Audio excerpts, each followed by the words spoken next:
I once traveled to a small town called Rayashki. It was located high up within the Arctic Circle, and it was frigid cold all year long. After my visit there, I traveled to many more places, from Zealand to the Balkan Peninsula. My journey went on and on. But above all other places, I kept finding my thoughts returning to that little town, to its incandescent lights glowing in the long dark of the polar night, to the shared dream of the people there.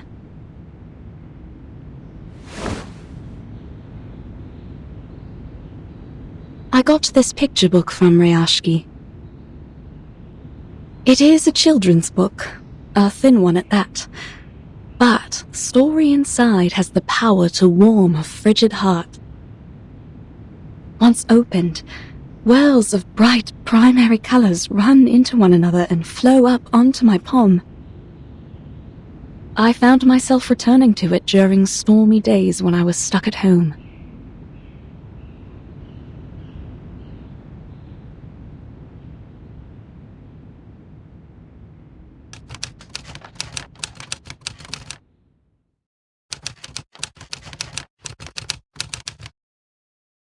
This is a story about honest and ordinary people.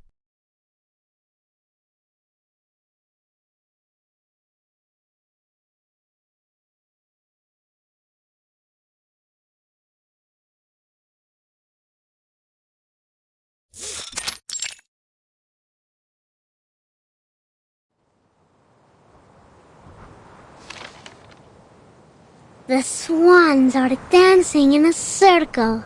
Their arms go back and forth. Vila and the swans have done this dance almost 20 times last week. She taught the swans all their beautiful moves. Swan Lake is the best ballet ever. I remembered Mr. Evgeny once said so. He also said the tortoises would come to watch the show. But why would tortoises want to watch Swan Lake? Vila says she doesn't like the tortoises. She likes knowledge. I don't know much about knowledge, but I think Miss Vila's always right. Only between you and me, Vila smells like seaweed and coral. But those are happy smells to me. I think she must be the princess of the ocean. But she tells us she is not special, and that everyone here is equal, no matter if they are a princess or a swan. That we all have 2 feet and 10 fingers, and if we all work together, we can build the beacon to the future. I hope in the future we still get to sing and dance when we are not building beacons. Nina's favorite food is called alonka. It's a chocolate bar. She used to cry a lot whenever she made a mistake with her dancing, but then Vila talked to her, and now she doesn't cry so much. One time, she danced very, very perfectly. So, Vila gave her a piece of an alonka bar. I believe she will be a great dancer. If she doesn't get too nervous on stage, then she could have even more chocolate. I wish I was like her. I want chocolate too. But I'm not a swan like her. And now, there's never any Alyonka in the canteen's cupboard.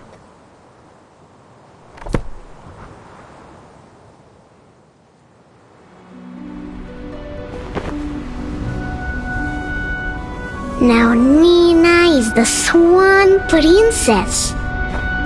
The most prettiest of all swans. Basono is the swan prince. He is a nice one, and he has many, many swan friends. And Piotr is the evil sorcerer, a black swan. Nobody wanted to be the bad guy, but Piotr doesn't mind. He is very serious and always bossy to everyone, so he doesn't have many swan friends. Piotr just wants to do his job as perfectly as he can, because he loves our town. Now, August is not a swan, but he also loves his town. Then there is a little mouse who moves as quickly as the blowing wind. Will it be our new visitor? What was it that Vila said about new visitors? I don't remember now.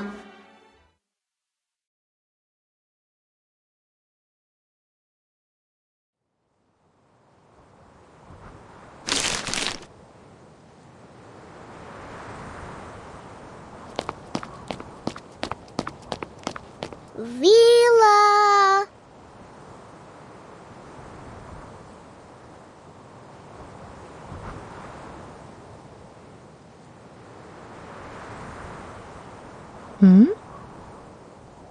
Reporting to you, Comrade Vila.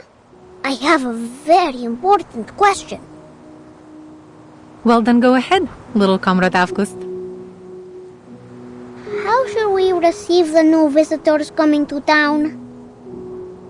Maybe we can welcome them with Yanka? Or friendship? Or maybe something else? We will welcome them with white snow, with smiles on our faces, and with welcoming arms we use to achieve our dreams, as we do for everyone who comes here, little comrade.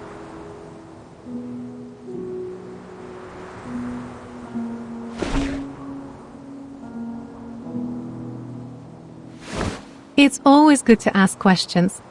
But don't forget your task today, all right?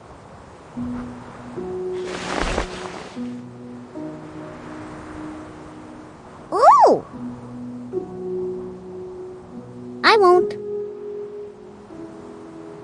My drawings are important, but Vila says entertaining our new friends is also important. Which one comes first?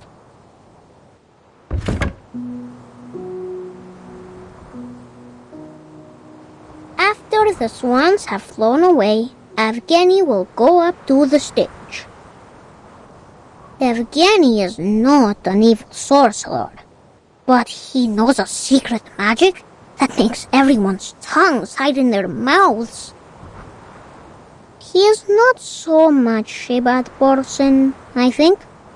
Evgeny's shadow is very long, but no one, not even my sunflower, can explain why. Evgeny walks heavily onto the stage. His appearance comes without any applause.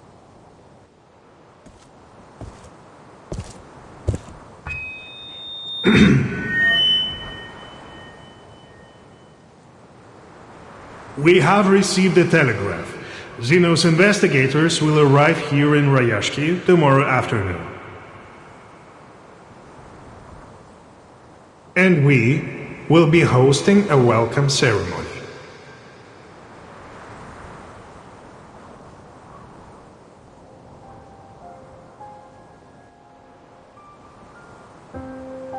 I understand your concerns. I know you don't want Xeno to interfere with your lives, nor do you want their troops stationed here.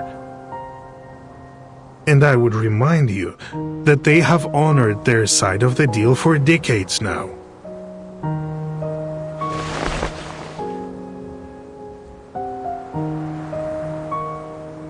We give them runium ore, and they supply us in return.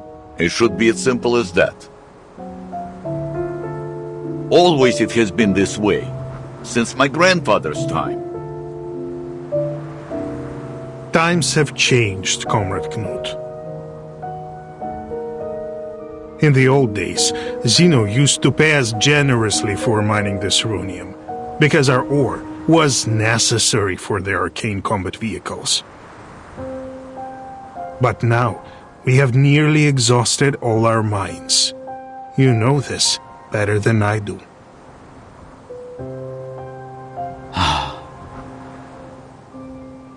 But isn't there some other work we can do?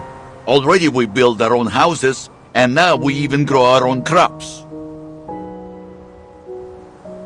He's right. Why must we work with Zeno if we could feed ourselves? Comrades, calm yourselves. Evgeny is doing this for everybody's sake. Have you forgotten about those little monsters? Is there anyone left on our defense team that hasn't been injured fighting them?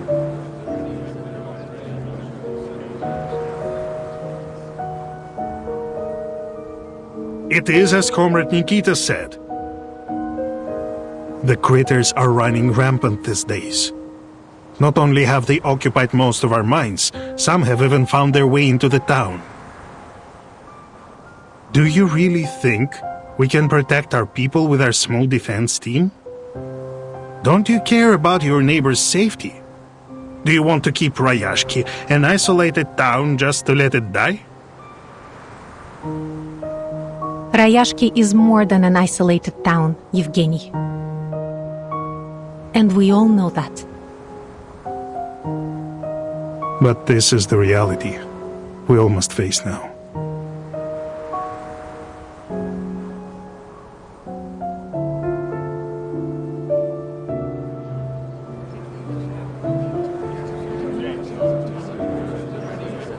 Comrade Evgeny, it was your idea to turn to these Xeno big guys for help, but you never even asked what we think, did you? So you can't blame us for disagreeing now. I'm doing this for your good.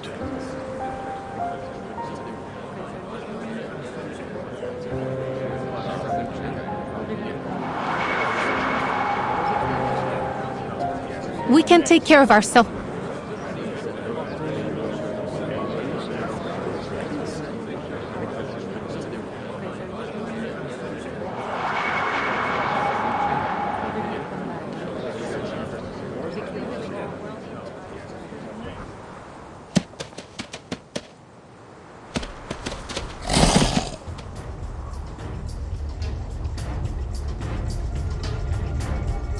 Everyone, watch out!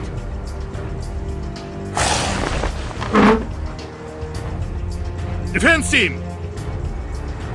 On it!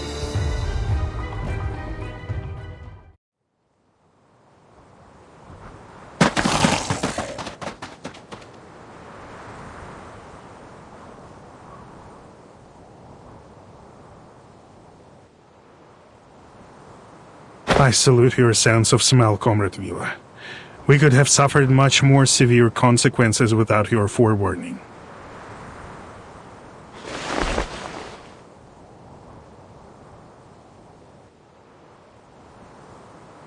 Think nothing of it. It's just a reflex reaction when there's danger nearby.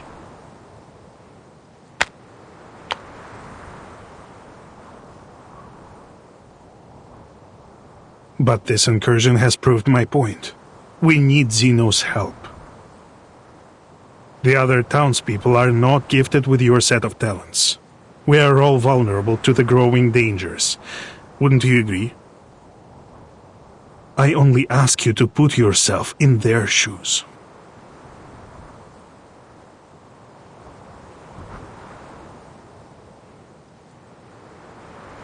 Your criticism is valid and well accepted, Comrade Evgeny. Perhaps I could agree with your plan. Provided Zeno's presence is a temporary one, we just don't want them to change things for us here.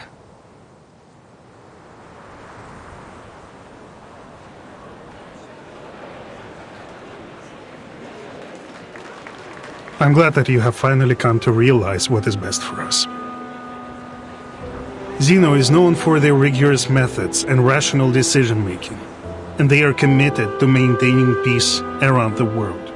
I'm sure they will make the right decision. They trusted us to supply their ore, and we have faithfully played our part in supporting them.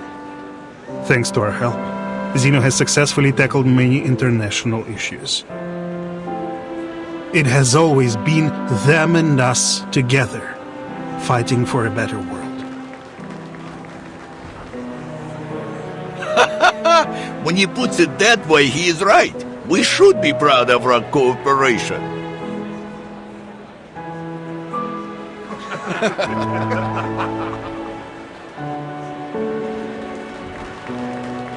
Therefore, we will show our appreciation to Zeno for the contributions they've made to the world with our help. Now let's continue our rehearsals.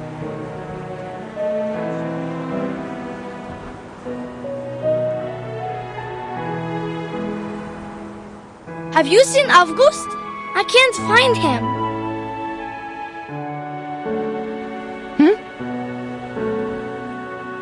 Strange. Where did he go? Looking for a new Lincoln left in the cupboards, I bet. He's always breaking the rules, doing whatever he wants. We shouldn't talk badly about our classmate, Piotr. He's one of us.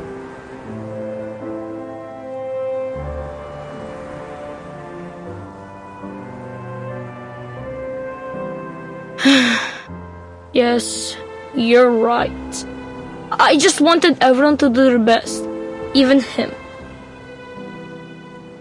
Don't worry, kids. We will find them.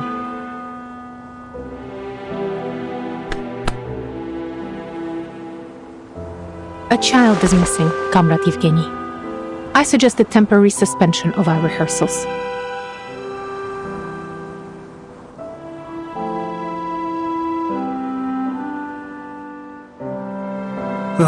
It must be that strange kid again.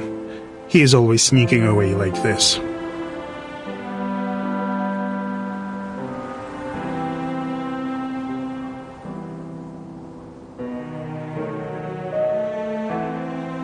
He is only trying to understand the world in his own way.